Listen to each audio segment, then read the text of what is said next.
¿Cuál es el orden de estos elementos? Para contestar la primera pregunta, el resumen es una de las partes más importantes del artículo científico. Es el primer contacto del lector con la investigación. Su función es comunicar en forma breve y precisa su contenido. Ello permitirá determinar la relevancia del tema y decidir si es de interés consultar o no el texto completo. En síntesis, un resumen debe ser preciso, coherente, legible y conciso. Estos son los elementos del resumen y este debería ser el orden en el que todos los resúmenes de textos experimentales deberían de aparecer. Pero bueno, es objetivo, población, tarea experimental, procedimiento, resultados, discusión o conclusión y palabras clave. Entonces, ¿por qué estudiar la elaboración de resúmenes de textos experimentales en universitarios? Porque es uno de los géneros más olvidados por los analistas del discurso como integrante del artículo científico. En una revisión de la literatura del área se mostró que no se ha analizado la elaboración de resúmenes. Hay varios estudios donde a partir de la revisión de resúmenes publicados se han identificado sus características. Y así es como el único antecedente encontrado es un estudio en el que se pidió a universitarios elaborar, entre otros aspectos, el resumen de un artículo empírico, pero no se hizo un análisis de la elaboración del resumen en sí.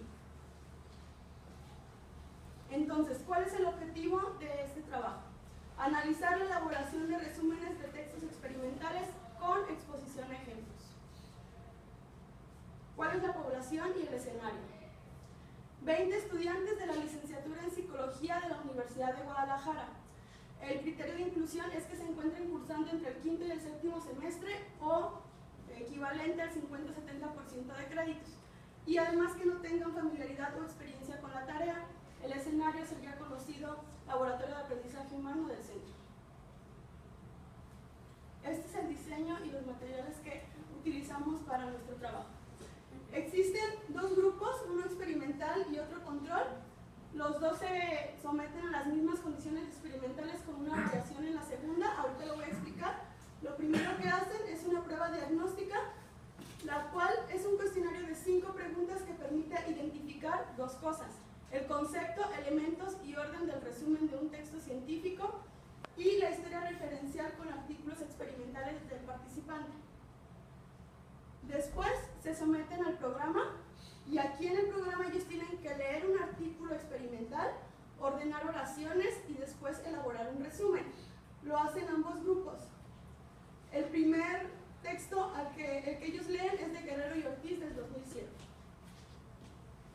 Después se les da un receso de 10 minutos, esto porque la tarea es demandante y de pronto se sienten cansados después de realizar la primera condición, y después se exponen a la segunda condición, en donde empezamos con una exposición a resúmenes. Esto es un compendio de 5 resúmenes de textos científicos. Tienen la característica de que pertenecen a la misma área y son similares en la extensión del resumen, de 200 a 250 palabras, que es lo que el manual de la APA nos dice que es lo correcto. Esta es la lista de los resúmenes y cabe mencionar que algunos de ellos tuvieron que ser modificados para que se apegaran a la estructura de un resumen de texto experimental. ¿Okay? Después, aquí viene la ligera variación. A los del grupo experimental se les da el compendio y se les deja que pasen al programa en donde tienen que leer, ordenar y elaborar con la carpeta de textos. ¿Okay? Y al grupo control se les retira, se les dice: bueno, una vez que termines de leerlos me llamas y te doy acceso al programa. Entonces ya después ellos, sin la carpeta de los resúmenes, leen, ordenan y elaboran un resumen. Es muy importante que conozcan esta parte porque es lo que nos permite diferenciar entre uno y otro. El segundo texto es de Islas y Flores del 2007. Y bueno, este es el diseño en general.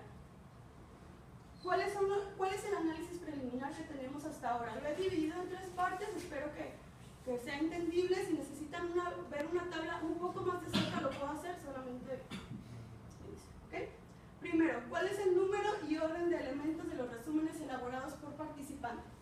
Nosotros hemos analizado que nuestros participantes entran con un desempeño muy alto.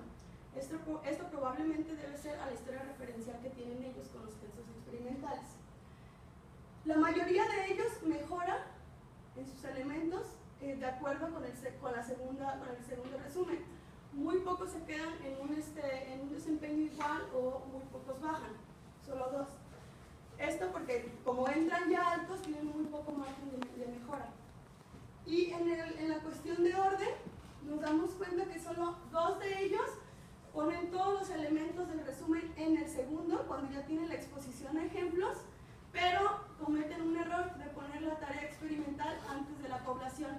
Solamente el único participante que tiene más o menos el orden adecuado le hace falta uno de los elementos, que es la tarea experimental. Aquí también se puede ver cómo nuestros sujetos mejoran. Y más adelante les voy a mostrar un pequeño índice donde se ve totalmente ya mucho mejor cómo nosotros estamos evaluando el desempeño de ellos.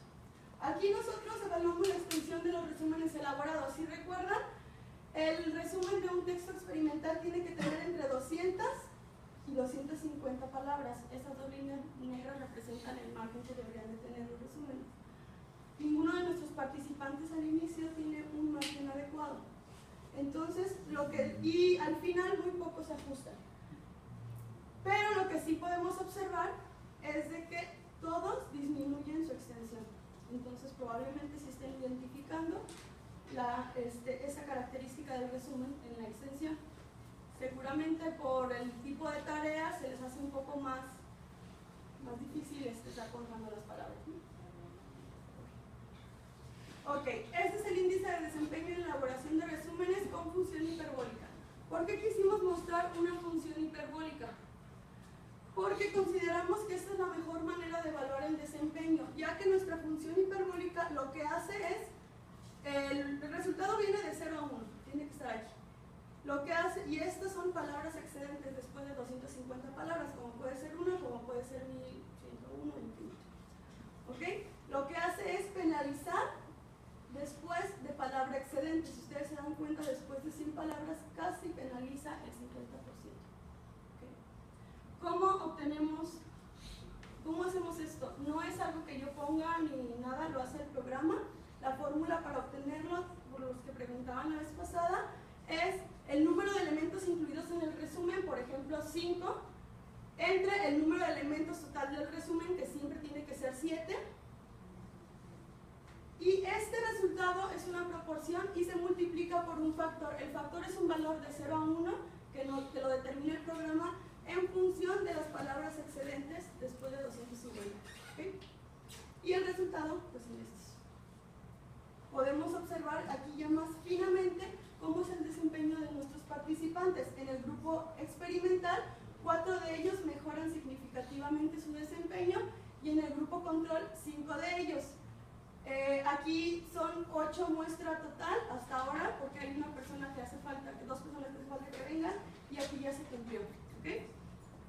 Eso es por cuestiones de limitación de tiempo del semestre, entonces no es casi mi culpa. Y aquí está la comparación entre el número de elementos contra el índice de desempeño. Y bueno, ustedes pueden observar aquí que varios de nuestros participantes tienen 7 elementos. En especial, este participante del grupo control, el 7, tiene 7 elementos y nos dice por qué aquí aparece súper castigado. Él tiene 7 elementos, pero tiene una extensión de 937 palabras. Entonces, consideramos que esta es la mejor forma de evaluar el resumen, con anexos. Ok, ¿cuáles son nuestras conclusiones preliminares?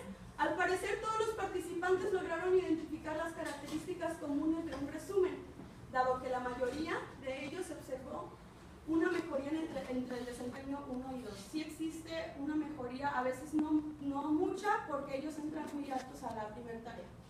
No se observaron diferencias consistentes en el desempeño de los participantes por retirar o no los ejemplos de un resumen de texto experimental.